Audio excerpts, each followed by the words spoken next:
Hello, everyone. As part of this week's blog post, which is looking at the benefits of digitalization in solar, we have invited Robin Hirschl from Obton. Hello, Robin. Good to have you. To share with us your experience as Chief Technical Officer at one of the leading companies when it comes to digitalization and the use of innovative technology in solar.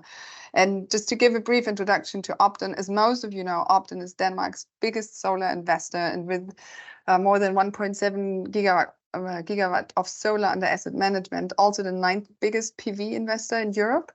And Obton is also invested in every part of the solar life cycle, from development to construction to acquisition of existing assets, as well as managing operational assets. So really a wide variety of, I would also say challenges, I guess, when it comes to managing such a diverse portfolio. And adding to that, your portfolio is spread globally, basically, to my knowledge, over Denmark, Germany, Netherlands, France, Italy, Ireland, even up to Japan, I think, and I might be missing out on some, so please feel free to correct me.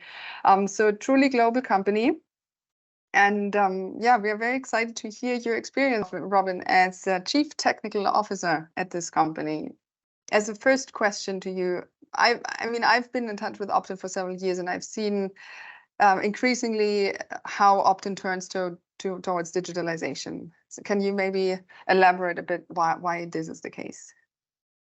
Yes, of course, happy to do so. First of all, thank you, Viola, for the invite, and thank you for this nice introduction. Hello to everybody seeing this. Why does Obton turn into digitalization? As you have said, we have a wide variety of plants spread across the globe. Basically, we cover all continents except for Africa at the moment. And I joined Obton 5 years ago as actually the second engineer in the company. So at that time, techniques and the technical performance of the plants was not really on the agenda of Obton. It was the interest of Obton actually started when the kilowatt hours have turned to euros or yens or dollars or whatever. My task was given by our CEO, who said we need to get closer to our assets. And I was tasked to build up a department to be closer to our assets. So how can we do that? We can be closer to our assets by just hiring a lot of people who travel around the world and are physically closer to the assets and do regular inspections manually, making sure the O&M partners do what they're supposed to do, making sure that the plants are producing to the maximum possible. And the second way of getting closer to the assets is getting virtually or digitally closer to the assets. I might call it digital attendance on the sites, and this is what we started and what we implemented, and that covers a lot of areas. And there is data of many kinds. The first question, of course, is already which data do we actually need, because you can get also lost in just a sea of data, and then you have a lot of numbers, but you don't know what it is. So it's about monitoring, but it's also about construction supervision. It's about regular autonomous inspections, and it goes as far as augmented reality for engineers that have to be on site for some repair works, which is something that is still on our agenda for the future. So we're not there yet. Okay, yeah, I was about to ask. Yes, that's in a nutshell why we increasingly use digitalization and look for the right partners for that. Okay. Out of interest, one question: how do you define which part you want to measure? Me as the marketing manager for Above, for me, it's of course also very important to know which part of my activities do I measure and what is the outcome of it. So as you say, I could also drown in data to collect, but how do you define which is then the data that you actually act on? Well, as one of my colleagues has once said, what counts in the end is the money. So we measure those parameters who are relevant for making sure that the plants are generating at the highest possible yield, or that at the highest possible revenue, I should rather say, because in the changing energy market, it's not always about many kilowatt hours, but also about predictability and about when are we producing how much. But yeah, it's a difficult question, and not always do you know what is really how granular do you need to be. Yeah, that's true, especially about the changing energy market. That makes it more complex, a lot more complex than probably a couple of years ago. So what are the challenges then that you're facing in this digitalization journey that you're on? Well, you mentioned it already in the introduction, that we have a very diverse portfolio, and that's I think our biggest challenge, the diversity in assets, and that ranges from the actual physical assets. We have basically all colors and sizes available, all ages, all types, rooftop, ground mount, small plants, large plants. Plants range from 20 kilowatt to 180 megawatt. And they also have to be operated differently and surveyed differently. We range from pre-construction to plants that are already 15 years old and so to say close to a time where you need a massive revamping. And that's also diversity in single installations. Japan is a super example for that. Many plants in Japan are on old golf courses or previous golf courses. So you have in one plant, we have 20 different orientations of modules, and getting a PR measured there is tricky. Okay. Out of curiosity, why is it on many old golf courses in Japan? Why are they not using them anymore?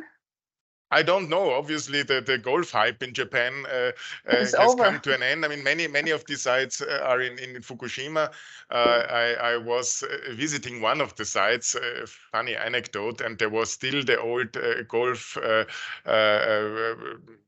hut where the golfers met, and the newspapers there were from the day before the tsunami. So they were still lying there on the table, and so obviously after the catastrophic event there in 2013, I think it was, then many of these sites were abandoned and now turned into renewable energy. Okay, well, interesting. I never thought about that. Okay, so as part of your the measures that you employ, you're also using the digital construction management that that actually Above provides. What are the benefits that you are seeing from using this service? First and foremost benefit, I mean, it's again about the digital attendance that I mentioned also previously, and it's a very good way of an independent and very close supervision of the construction companies on site. You can measure relative easily both progress of construction but also quality of construction without having to walk along the newly erected mounting structures every day, and it's we start taking data and recording data. If you want, you can call it the digital life cycle record of the plants from the very beginning, from the day the first pile is rammed into the ground and the first modules are mounted, the first cables are connected. And you can easily also assign tickets to individual observations to individual people, so that the electrician checks if it seems that some cables are not mounted as they should, or if some mechanical structures are not aligned, then it's maybe another subcontractor that needs to look after that.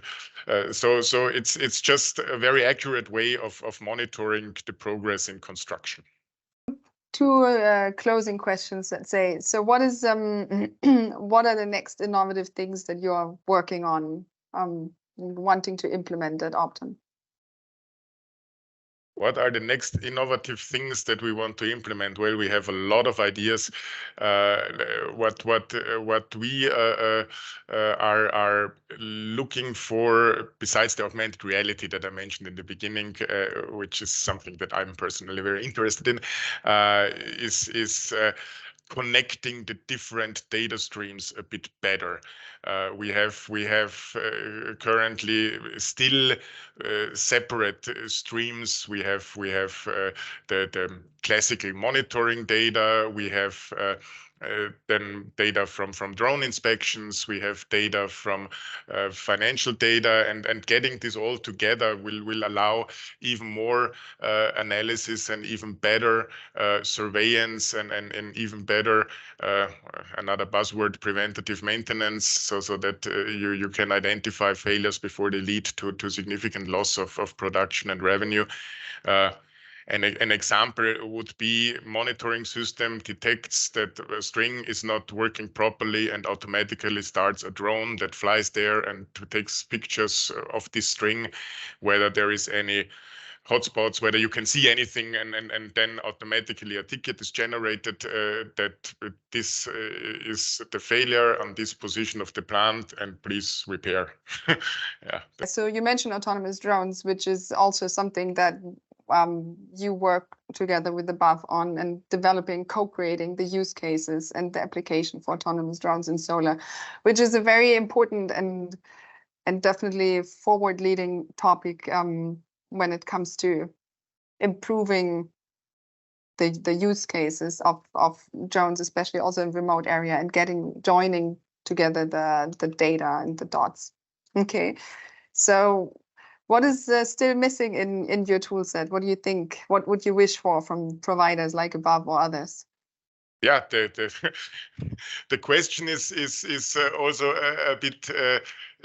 Do we know what we are missing? Yeah, so that's and that's actually also why we are very interested in this autonomous drone lab, where you also get hopefully ideas from others what these use cases can be. I still remember my first drone experience, which must have been 2008, 2009, that was young scientists with their toys. It took 45 minutes to even get the drone in the air, and then we got blurry pictures that told us nothing. Yeah, and I at that time said, drones, never ever. We don't need that. That's for kids and not for serious engineers.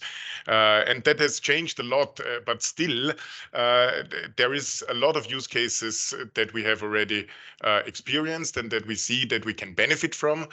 But there is still other things that we might not even have the question. So we don't have the answer, but we don't even have the question. And that's a very exciting thing. After all, it's also connecting the different streams of data, as I said before, and getting one system that covers all.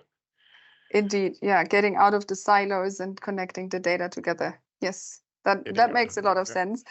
And as you say, it's the old Henry Ford, like, yeah, asking the right question, because you might not know what you need at the moment yet. So, well, that was super interesting. Thank you so much for joining, Robin. And yes, well, we are looking forward to keep on working together. Absolutely. Same here. Thank you again, Viola, and goodbye to everyone. Thank you. Bye-bye.